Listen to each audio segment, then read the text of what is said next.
Live from Utah's Wasatch Front, the pulse of the Mountain West, where the issues that shape your life meet the truth that sets you free. Across Utah, across the Republic, and around the world, welcome. This is KMMU.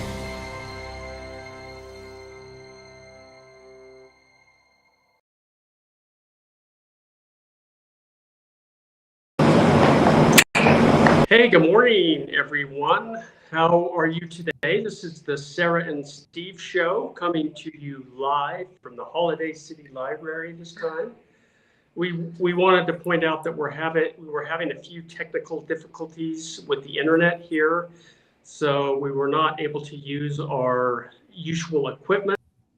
Actually, using our phone, which is fine. It's really the matter important and not so much how good a quality it is. So there's a lot going on in local politics. So I think that your camera is off. Oh, we lost him. All right, we'll try this again. Well, hello, everyone. I'm here. Hello, Aaron. There we go. We'll bring him back in. Let's try this again. Okay. Do we need to start all over? Now, go ahead.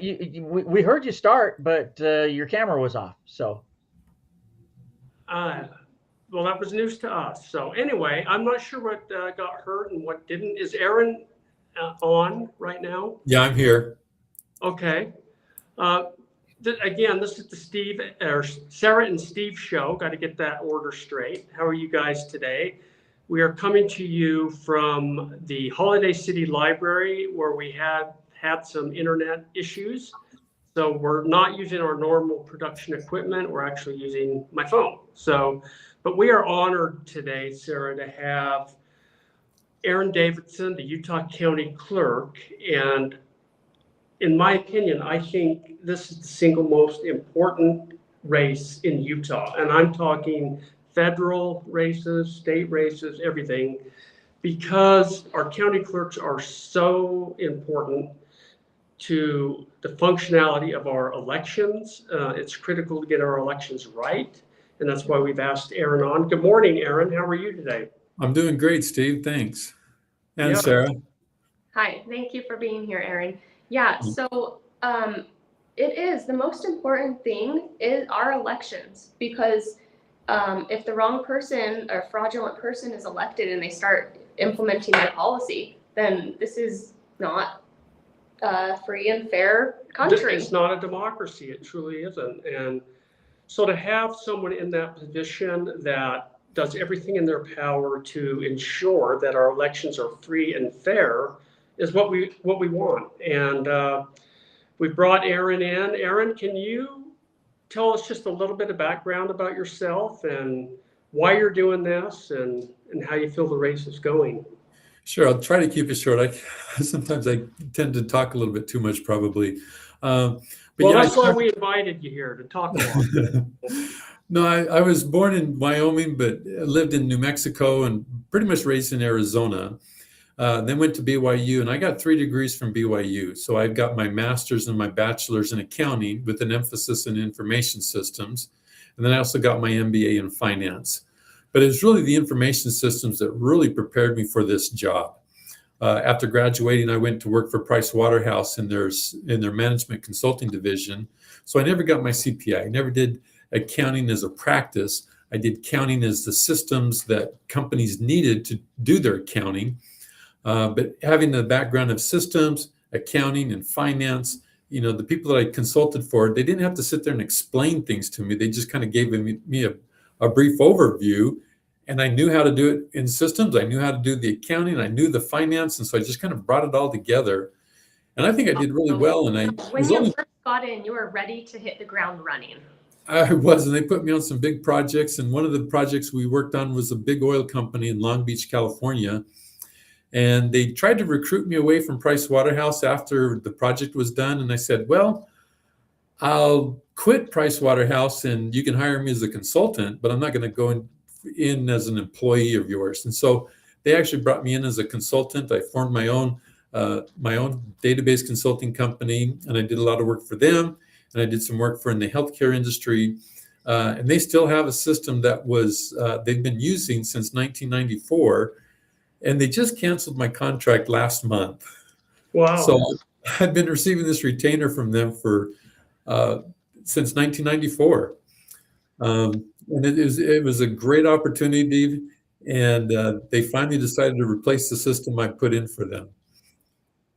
And that's been a long time. If it's been the early 90s since Yeah. you implemented it, so it must have been a pretty good system.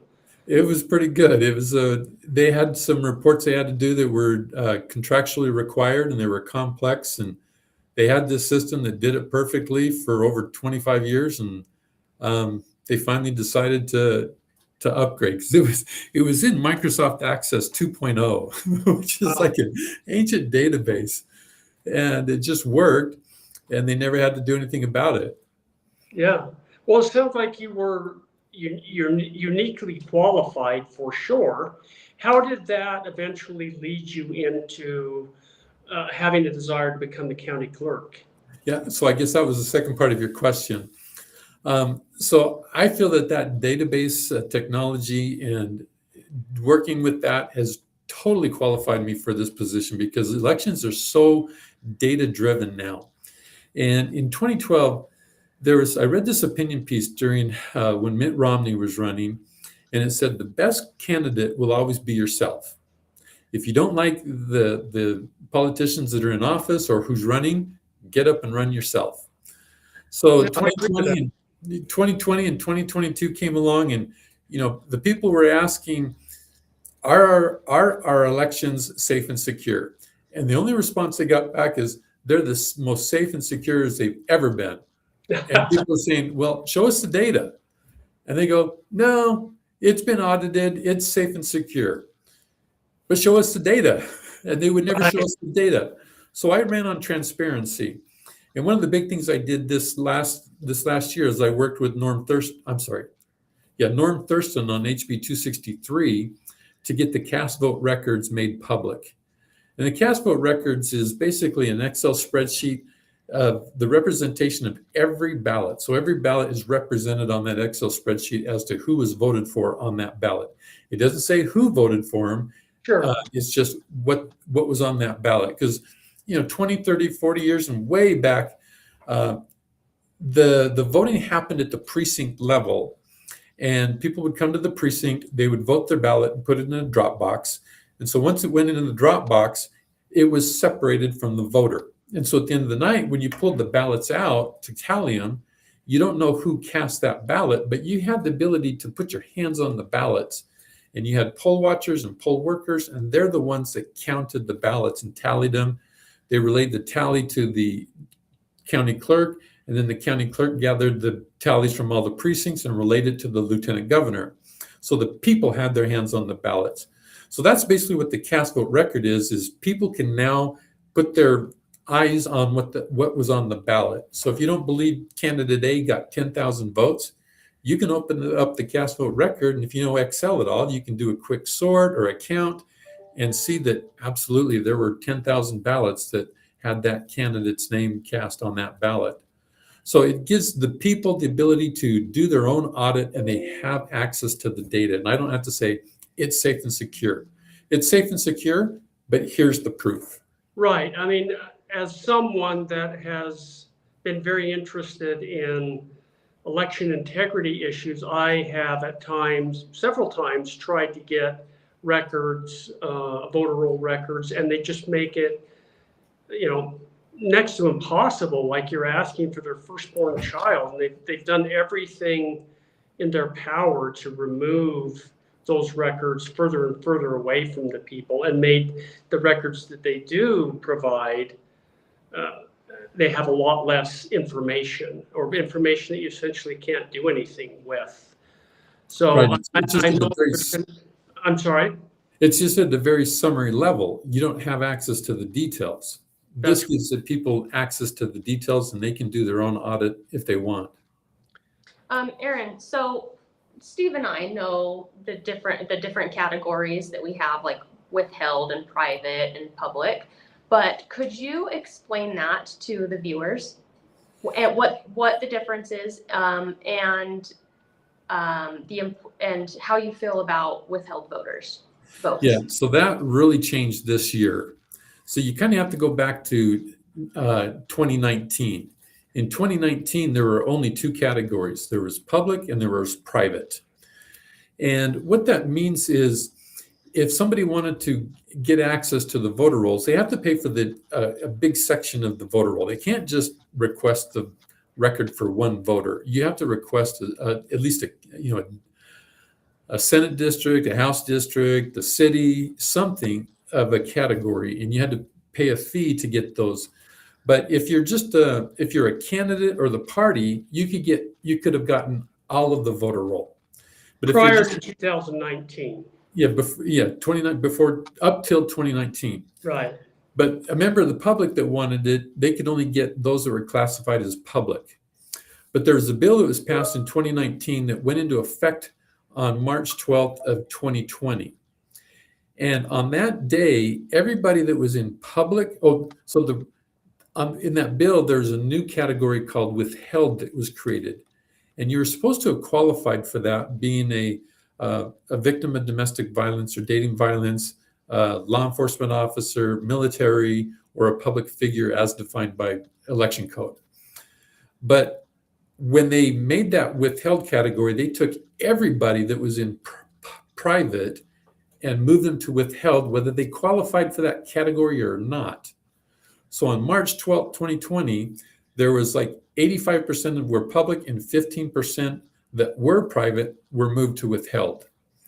And from that point forward, if you wanted to be in withheld, you had to submit a request and you had to show how you qualified to be in withheld.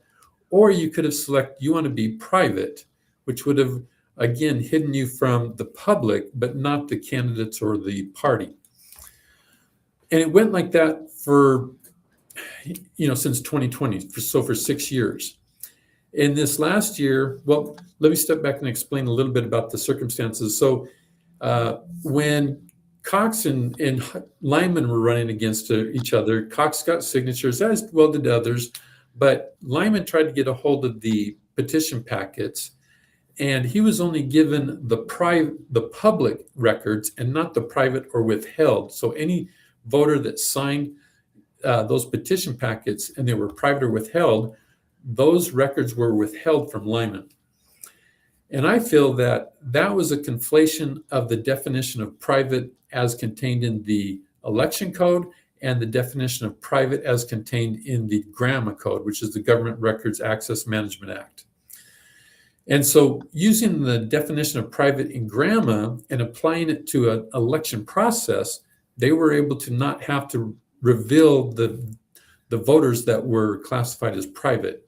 So that was kind of the first thing that happened. And then last summer, the lieutenant governor got sued to get access. The DOJ sued a lieutenant governor to get access to the voter rolls.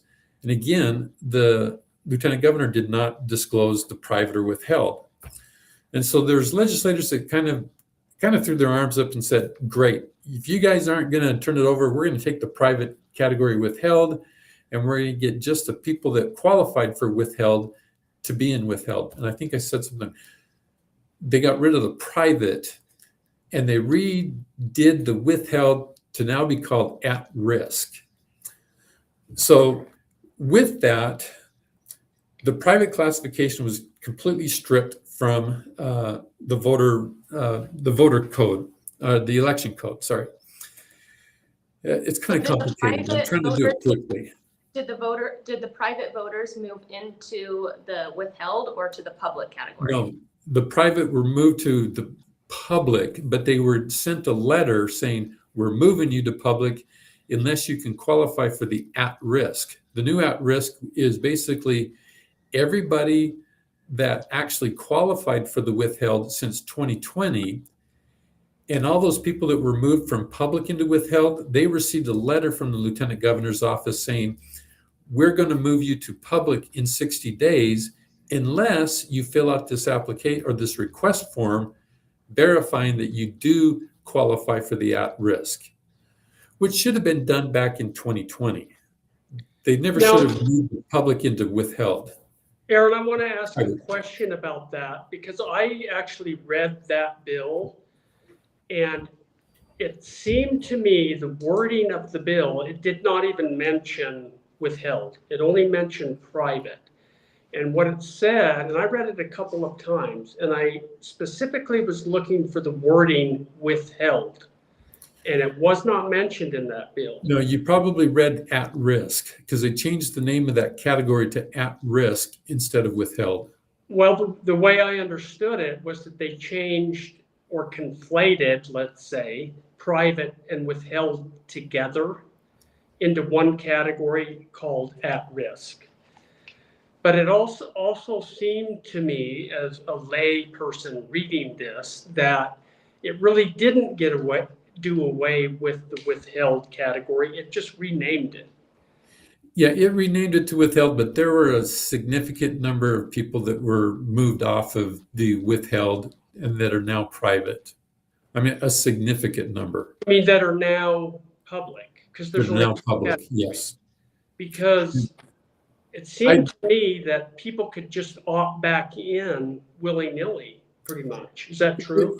There are some, if you could define yourself as a public figure was not very well defined in the new code. If you're a public or a private public figure, there's kind of a private public figure if you work for a private organization or you're a celebrity kind of status. But if you're a government worker, the public figure is very well defined. And if you're a government worker, for a school district or any of that, you had to have received a threat of your safety to you or your property. So if you're a government employee, it's very restrictive still. You have to have received a threat. But now a threat is not defined specifically. But if you're a private person that owns a big company or involved in a big company, the threshold is you have to believe that you have a threat to your safety. So there's the key word for me, though. It's like you have to believe. So if you check the box that you believe, that's all that's required. So Correct. they're not going to really follow up on that, are they? So anybody that says, I believe, for any reason, can get put into that category. You have to sign an affidavit, but that's the... Well, what's that worth, though? Yeah. I mean... Yeah, and you can define what safety means. You're right. So it's not well defined. I guess what I'm arguing, it was perceptually an improvement, but is it really? Because if you can opt back in so easily by signing an affidavit that says I'm at risk, then anybody could do that. Yeah, you do have to have some celebrity status. You have to prove some celebrity status. So like if you're a student or you work at a grocery store or an office that there's no real identifiable threat, it's hard for people. And you know, there are a lot of people that submitted applications to me, and I called most of them and said, you know, you said you are you're head of this company. Do you really, or I'm not really, but I said, do you believe that you have a risk of your safety if someone finds out your address? And a lot of them have just said, no, not really. I was just trying.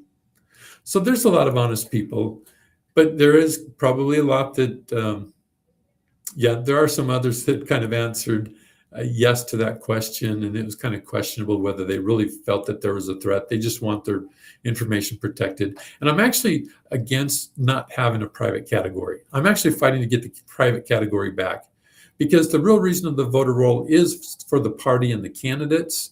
That's who should have full access to the voter roll. But with scammers out there and all different situations, there are a lot of people that don't fall within those 5 classifications that they should be able to not have us reveal their information, but still have their data a little bit private. And I'm sure the listeners can still hear me, but we lost you. So hopefully they can bring them back.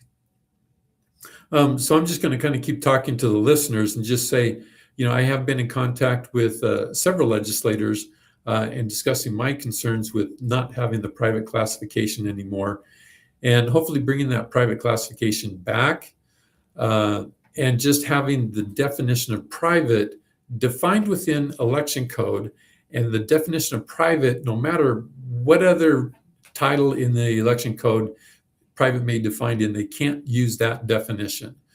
The election processes can only use the definition of private that is contained within the election code. That's what I've been trying to discuss with. I've already got 3 listening ears of legislators, and I'm trying to reach 2 more to get a little bit more of a listening ear, to get more of a backing of bringing the private back, but defining what private is within election code and moving forward with that, rather than being able to use the definition of private from some other section of the code, because the word private means different things to different areas depending on what you're talking about. So we should be able to get that private classification back next year, hopefully, if I can persuade those 3 or more legislators to bring it back.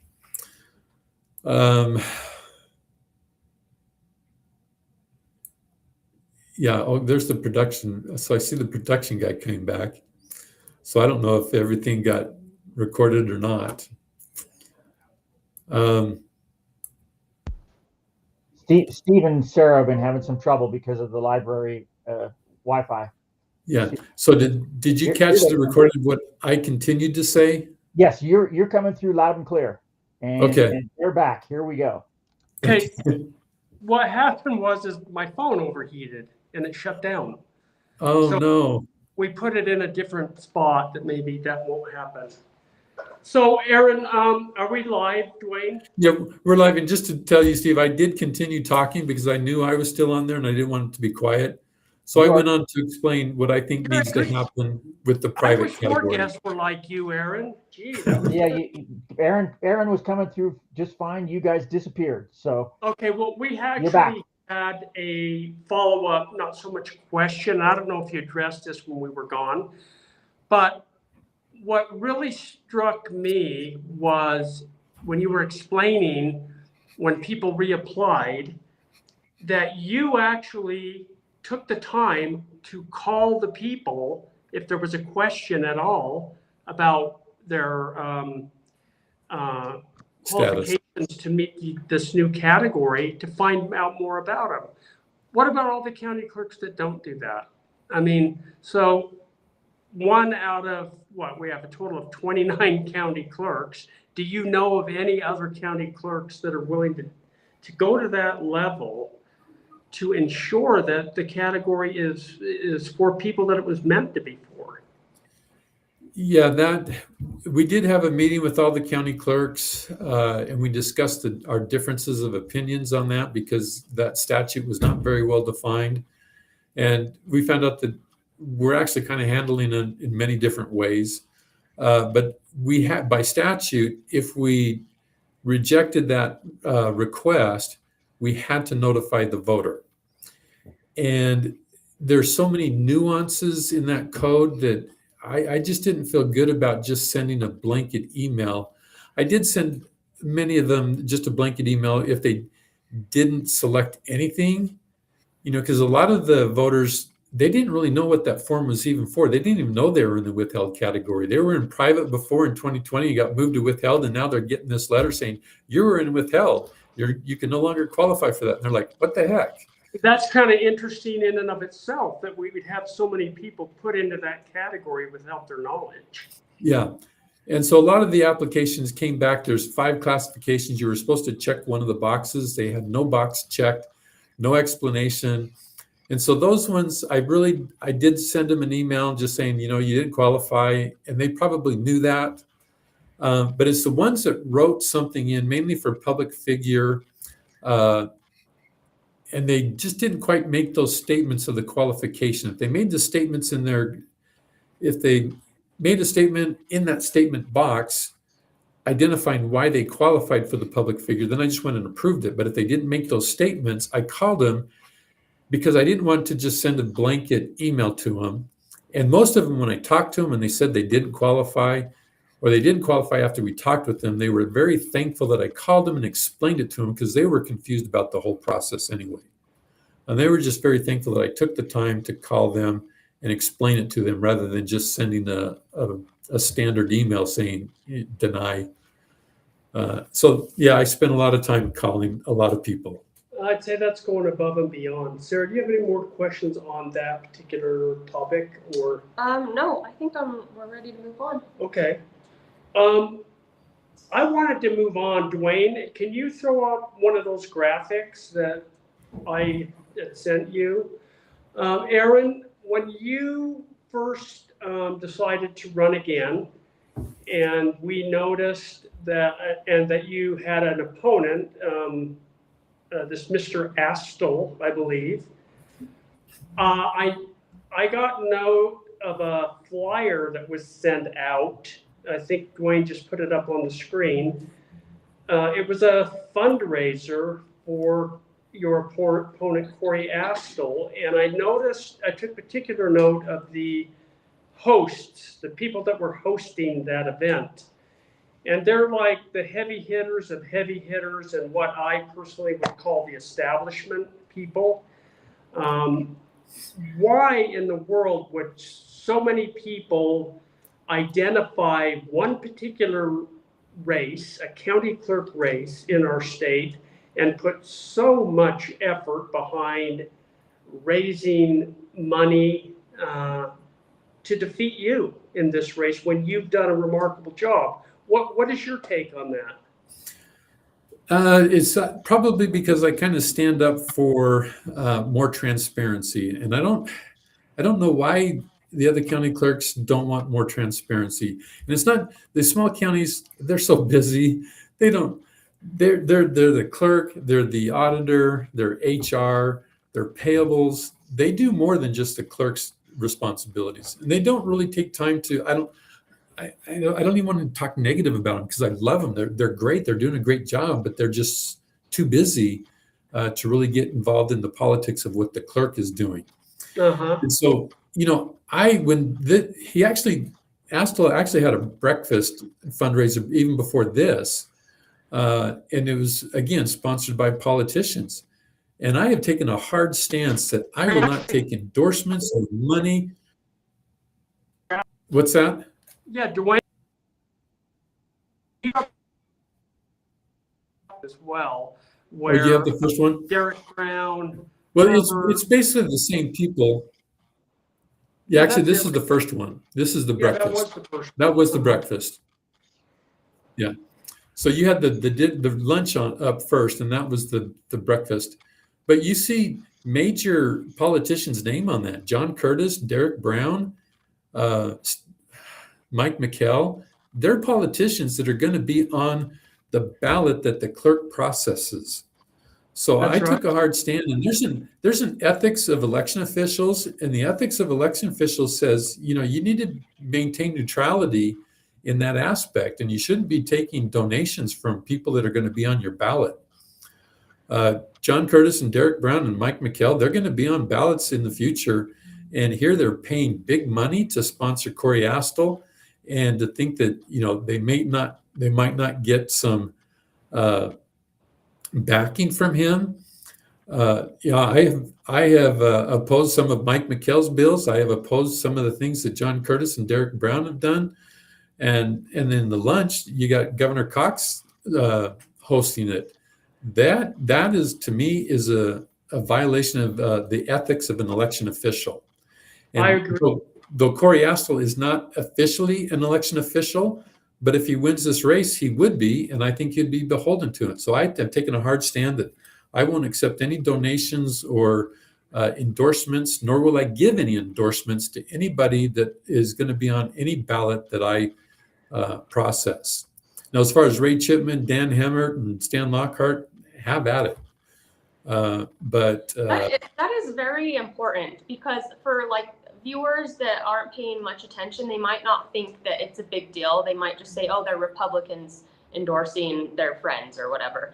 But in the party, what we've experienced, I was the vice chair of Salt Lake County Republican Party, and it is the chair and whoever's at the top, they have a lot of influence over the Republicans under them and what like how they're going to vote. So yeah, that is a huge deal.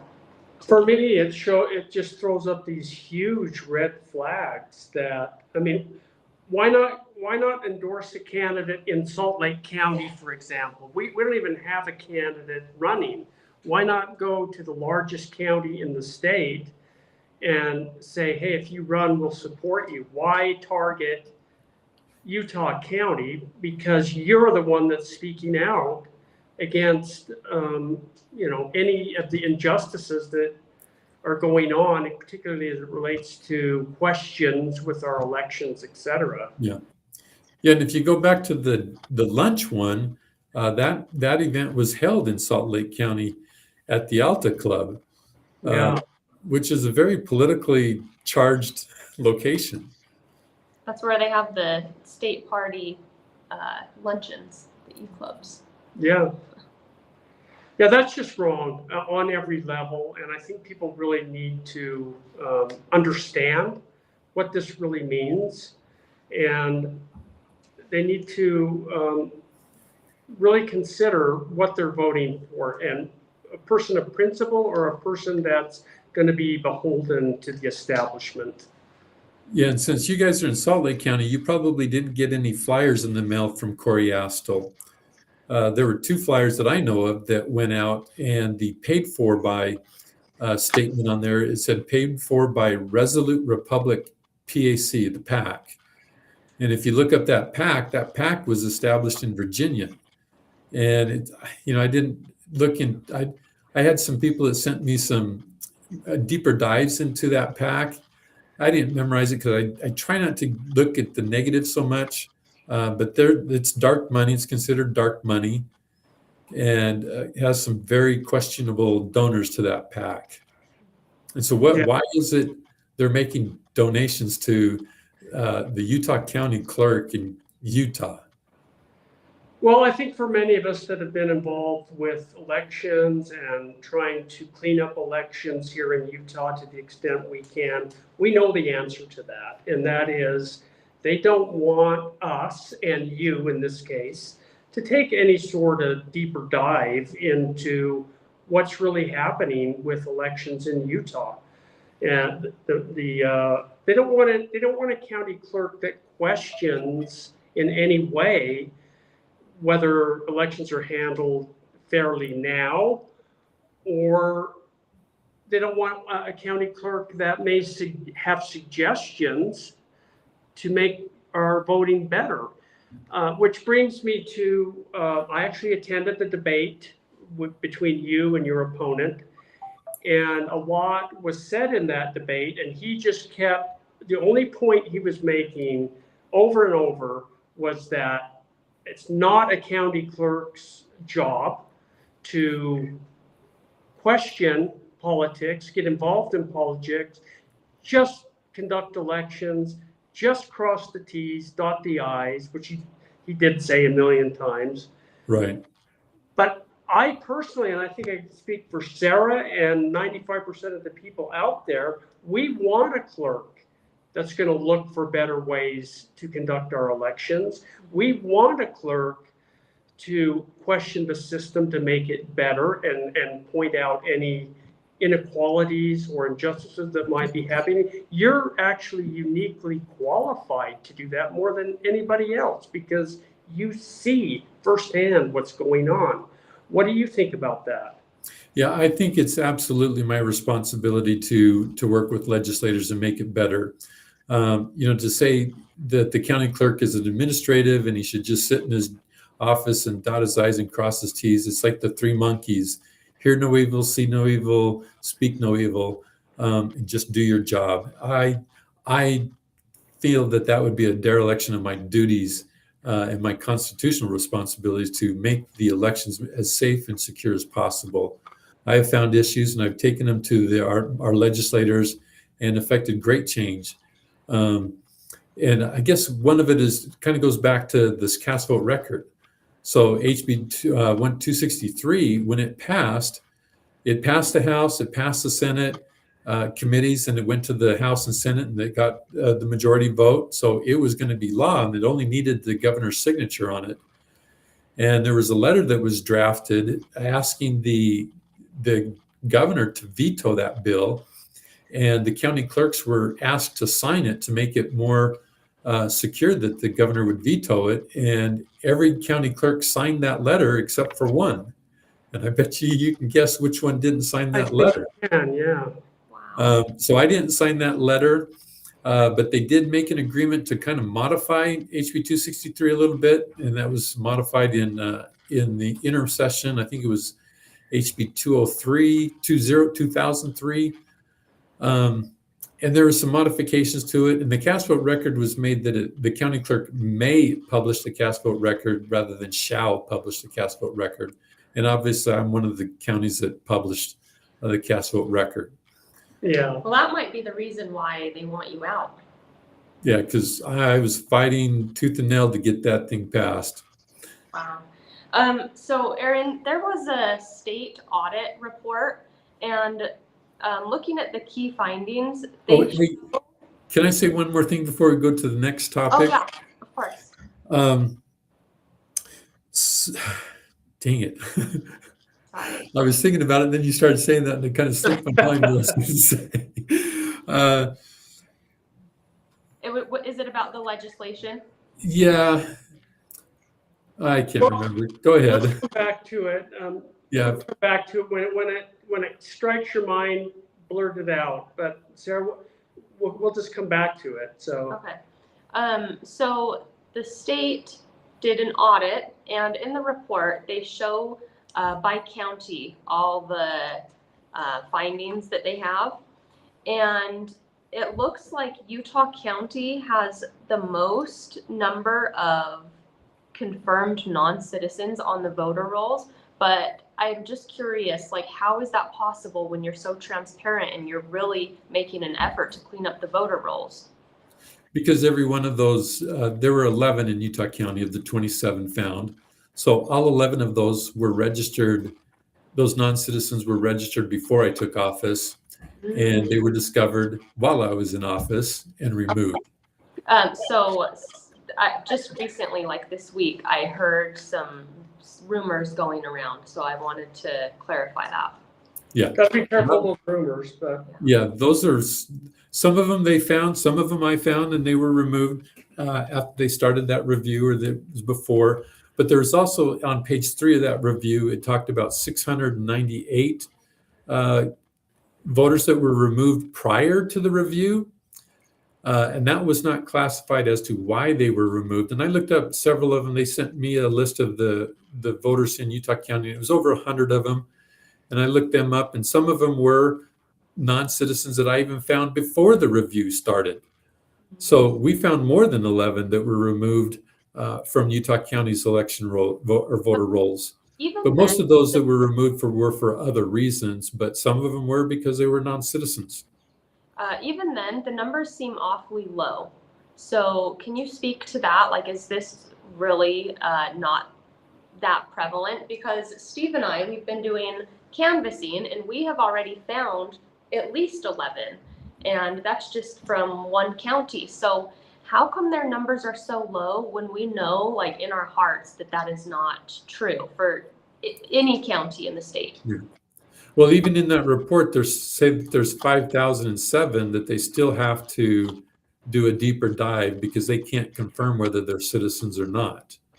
So there may be some that'll come out of that 5,007.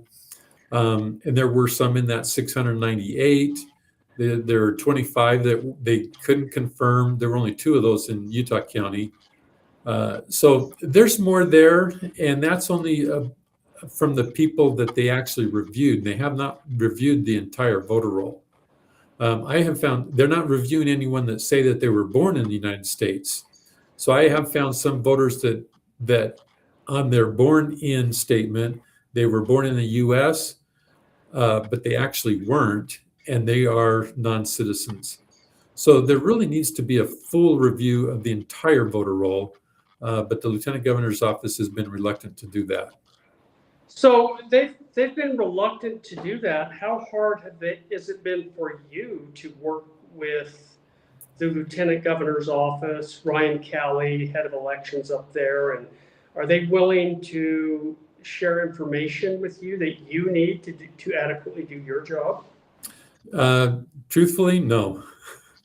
So there's the Systematic Alien Verification for Entitlements program. It's called the SAVE program, not the SAVE Act. It's the SAVE program. It uses the same acronym, and it's run by the U.S. Customs and Immigration Services, which is part of the Homeland Security Department. And so in HB 209, working with Corey Malloy, that gave us, the county clerks and the lieutenant governor, the ability to use the SAVE program to verify citizenship status. And I was the first county clerk to enroll in the SAVE program, and I think I'm still the only county clerk enrolled in the program. And I have submitted some That's shocking. records to that. That's shocking for you to say that. I mean, you're the only one that's registered out of all the county clerks. Why? Well, because the lieutenant governor's office says, "Don't worry about it. We'll do it for you." So they have started submitting names, but I'd like to submit the whole voter roll, and just because we can submit it in bulk, and they run it through their program, and they can send it all back, and we can know for sure. But I have to have the last 4 digits of the Social Security number for each voter. And I have access to that on the Vista screen, which is the voter roll program. If I look up each voter individually, I could get their last 4 digits and put it on a spreadsheet, gather them all. But then I'm having to put that data outside of the Vista system. Whereas if they could just give it to me securely, I could submit the whole voter roll through the SAVE program and just know for sure if they're citizens or not. It would be in 5 minutes. I could have the whole thing done. So they have the capabilities to just do it, and they're not. Yeah, they want to run it first through the DMV, but we found that the DMV doesn't have completely accurate data on citizenship. And if they verify a citizen through the DMV records, then they won't submit it to SAVE. Whereas I'd prefer just to submit the whole thing to SAVE and skip the process of having to go through the DMV. But for some reason, that's astonishing, Aaron, why they wouldn't share that information with you. You could do it, I'm surmising, if you entered everyone individually rather than run it through a program, which would take you and your staff years probably to get through. How many registered voters are there down there? So it would be active. There's 370,000 voters. Yeah, to do that individually would be insane. So I did select some, and I've done about 470 that I've gone individually and gotten their social last 4 digits and run it through the SAVE program. And I'm trying to remember how many came back. When they come back, they don't come back as non-citizen. They say more data needed.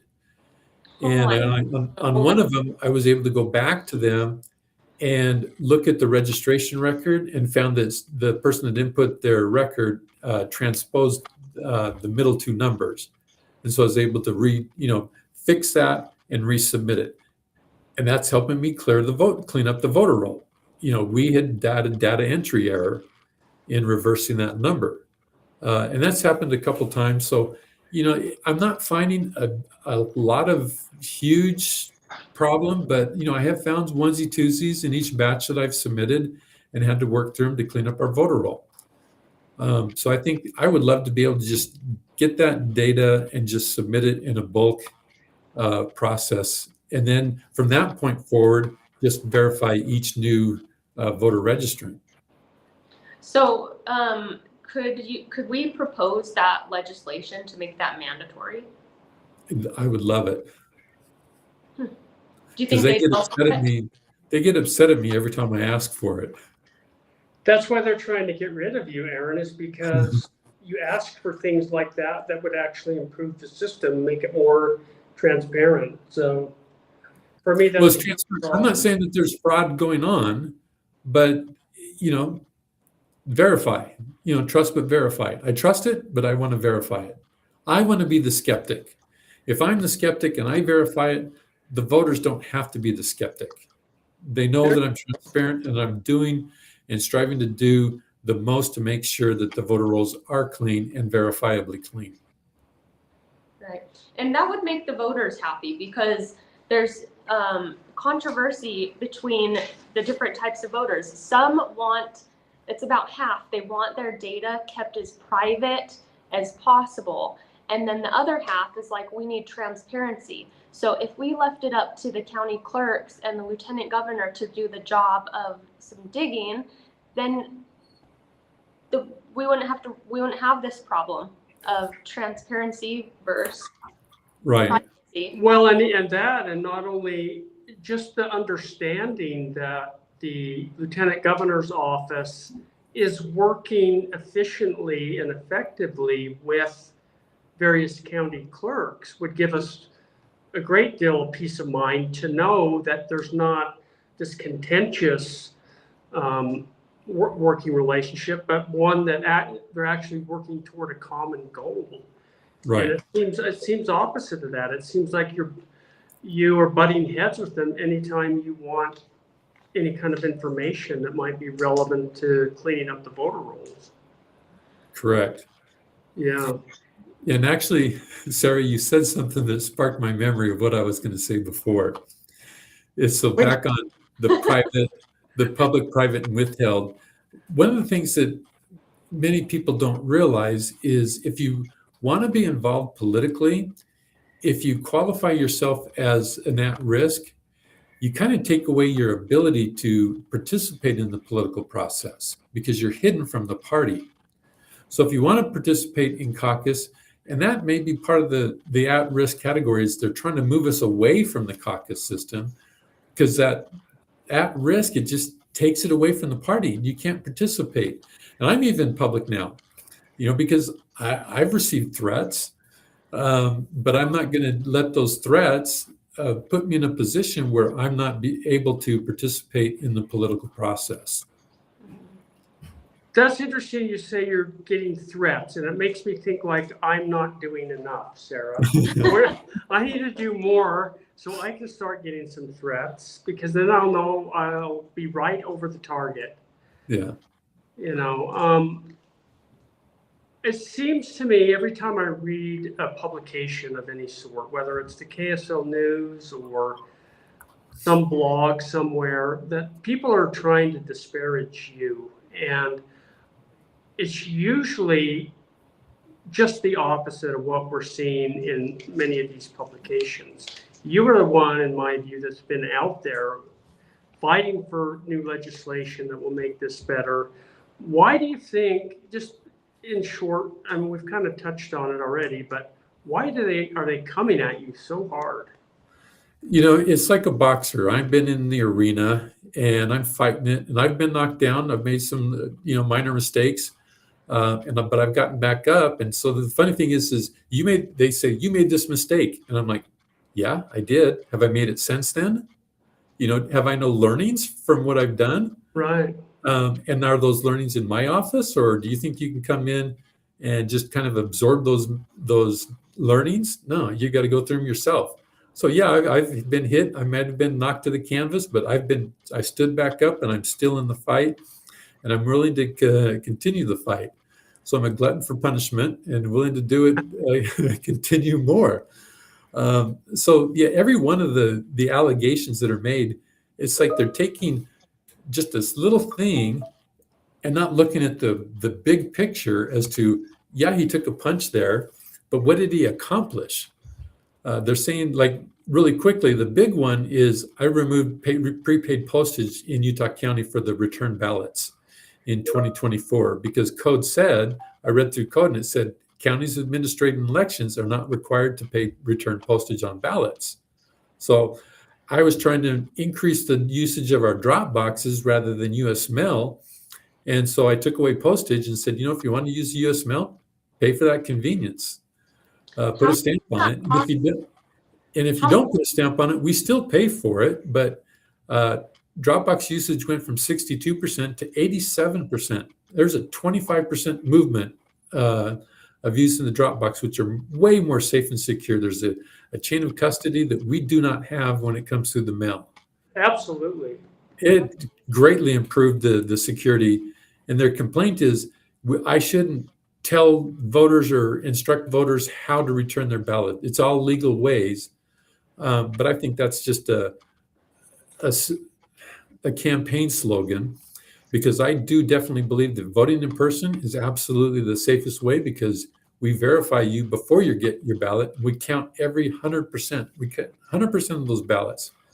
Whereas if you return it through the Dropbox or U.S. Postal Service, you have to go through signature verification, and there's a chance of it being rejected and having to go through the cure process.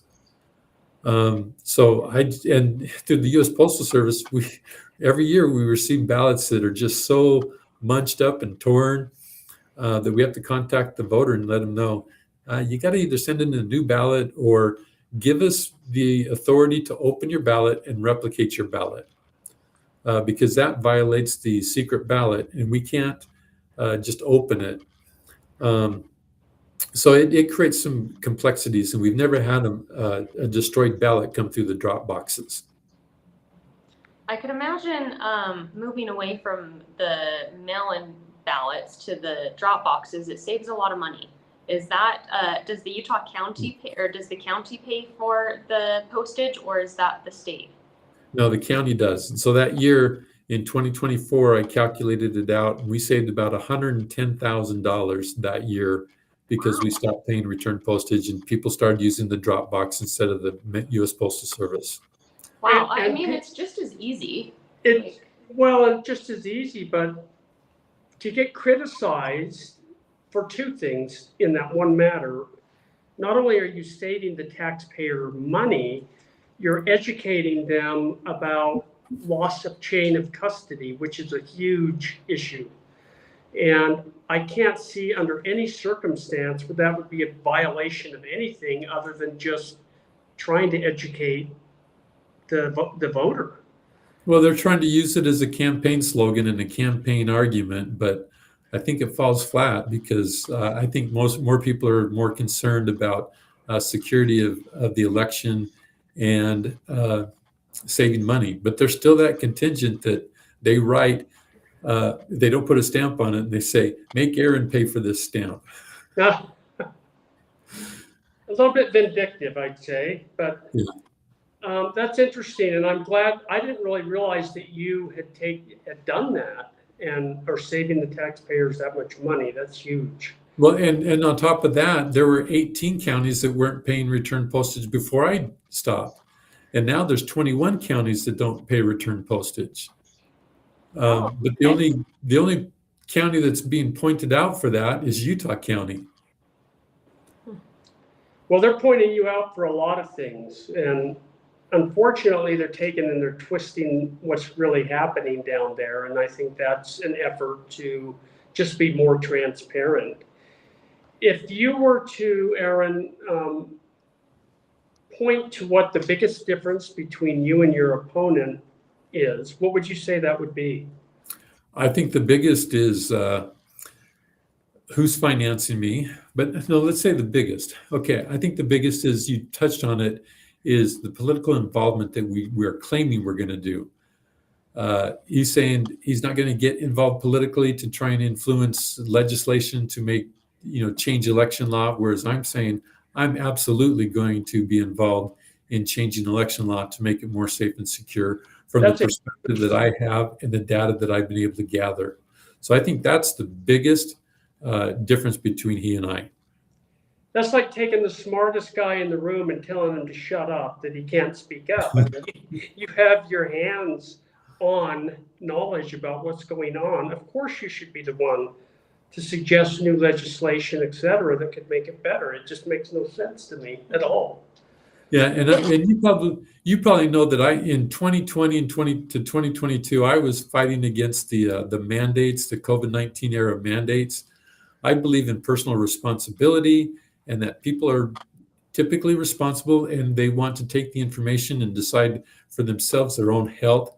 Whereas my opponent was a lobbyist in Washington, D.C. under Business Roundtable, which is one of the largest lobbyist groups in Washington, D.C. And if you look at the filings, he was actively involved as a lobbyist for the COVID-19 vaccine, contact tracing, Wow. and testing. Wow. So that to me is a big, you're for the fighter or you're for the pusher. Well, we need to make sure people know that. I didn't know that. I'm not sure that came out in your debate, did it? No, unfortunately, I didn't have time to look into that until after the convention because I was dealing with SB 153 in the changes of the privacy status. There were just election officers have a lot of responsibilities, and I just didn't have time to look into it or do much of a campaigning for a convention. So if we wanted to encourage Salt Lake County to move away from the paid postage and having mail-in ballots returned that way and move towards drop boxes, would we go to the Salt Lake County Council or to the county clerk or both? It's up to the county clerk, really. I mean, the council could mandate it that they not pay, but that's kind of a decision of the county clerk. So it would probably be a lot of people getting together and writing to her, calling her. Lanny's great. She's in a very Democrat area, and they like to have their stuff paid for. Yeah, but you're saying that Yeah. the county council could mandate it.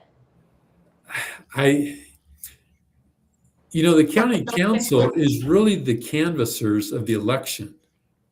So I think they could if you reach out to them, they could say, hey, we want you to save this money because they're in charge of the purse string. And so, yeah, I mean, if my commissioners had come to me and say, we don't want to pay for that anymore because it's not required. We want individuals to start using the drop box rather than using the postal service. So yeah, you could reach out to your city council or the county council. Yeah, well, thank you. That's a pretty cool thing. It is, but the clerk, and I didn't know this, actually has the power to say that this is what we're going to do. I did. And it worked. Well, my commissioner criticized me for making that move because there was a budget line item for postage, and they gave me the budget to pay for postage. But when I found out I didn't have to pay for it, and our county was kind of operating in the red a little bit, and they asked us to find ways to save money. I found that way to save money, and I saved $110,000. And one of the commissioners came out and criticized me for not using the money that was allocated to me.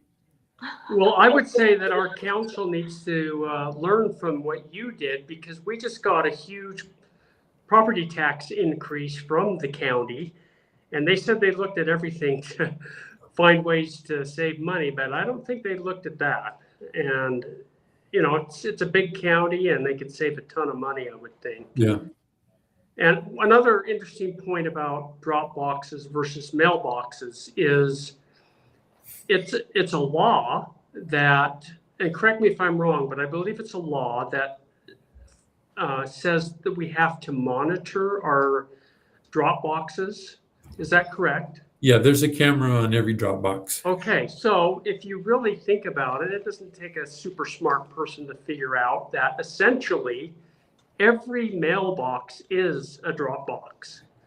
But guess what? They're not monitored. They're not So monitored. 0 sense to me to say, let's monitor drop boxes, but let's not monitor every single place a person could drop mail. Same thing, right? But we don't do that. Yeah, because their argument is you're invading the privacy of everybody that drops something in there that isn't a ballot. Well, but if you try to encourage the use of drop boxes by not paying return postage and letting the public know there's no chain of custody, you don't know what's happening. But they just believe that the Postal Service is great, and they are. I mean, they do their job, but there's no chain of custody. And this is a little bit more than just a private letter. This is somebody's ballot. Right. Oh, yeah. And I just want to point this out, that ballots, they don't just go through the post office. Like they do go to other places. I worked at a printing and mailing company, and we helped send the ballots out. And I was never. You did? Yeah. Well, they got to be printed somewhere, I guess. Yeah. That's crazy. I mean, there's so many crazy and conflicting things in our elections. I, for one, am very appreciative that you've kind of taken the lead in, coming to the forefront of being vocal about what you need to do, what we need to do as a society, not just Utah County, but as a state, to make our elections better. Yeah. And So Sarah, that is a huge distinction. Yeah. I want to go back to what you just said. Did you say you were a subcontractor or did you work for the Postal Service? It was subcontracted. And you were handling the ballots? Yeah, like I saw the ballots and I'll have to look into Is this before they went out or after? I can't remember, but there were like stacks of them. So you saw them, but you didn't handle them though. I think there was probably a person that had to, but like As everybody. a subcontractor, not as an employee not as a union member of the Postal Service. It was subcontracted because I worked. I don't want to say the company, but I worked for a company that processed them somehow. That's interesting. Saw them. As a subcontractor. Yeah. I'll look into it more. I'll let you know. Before you go, I have one more question. Wait a second, we're not letting them go. So, the parties used to handle the voting and at precinct level, right? Yes. Could we ever go back to that? We could. It's going to require a lot of new purchases of equipment because we're not equipped to do it anymore. That equipment's gone. And it's not very expensive equipment. It's just polling booths. We would have to operate probably 300 or 400 different voting locations. So we'd have to have either what we call poll pads, do it electronically, or we would have to print off the voter registration. But then if we didn't print off the voter registration records, you could only vote within a precinct. So we wouldn't have to send the whole voter roll to everybody. We would just send the precinct level voter roll to everyone. So it would be going back to how it was. But the county clerks have moved beyond that. They don't have that capability anymore. It would have to be, so HB 479 would have kind of gone back to that a little bit, where we would have had to man drop boxes, and we would have had to have, I think, a drop box for every 30,000 voters. So we calculated that out before, and it seemed like we would have to have operated almost 40 drop boxes in Utah County in order to accommodate that. I'd have to go back to our data. It would have been difficult, but not impossible, because it wouldn't have been same day voting. It would have been 8 days. They would have had 8 days to bring their ballot back to a manned drop-off location. Okay, And so we would have verified their ID. 300,000 voters? What's that? Do you have 300,000 voters? 370,000. Okay, so you'd need more closer to about, 100 drop boxes? If it's 30,000? 30,000 per, roughly, yeah. So about 100, just spread out through the county? I'd have to go back to my numbers. Okay. And I can't remember if it was 30,000 or it might have been more. Like, It didn't seem like it was quite 100, but yeah, we would have had to done a lot more, and it would have been costly. But if you did that, we could have not have to pay for so much machinery. yeah. Well, how would it be so costly? Like if we had the House district chairs work with their precinct chairs? Well, it's because that's taking into consideration that poll workers are now paid, and it's not a volunteer system any longer. Is it mandatory that they're paid? That's a good question. I'd have to go back to code and find out if it is mandatory. I mean, I have had volunteers come in and help in some aspects of the election here that weren't paid. But it's getting people to do things for free now. I think there would be enough to do it. But the mentality has been changed over the last 20 years. Yeah, that is for sure.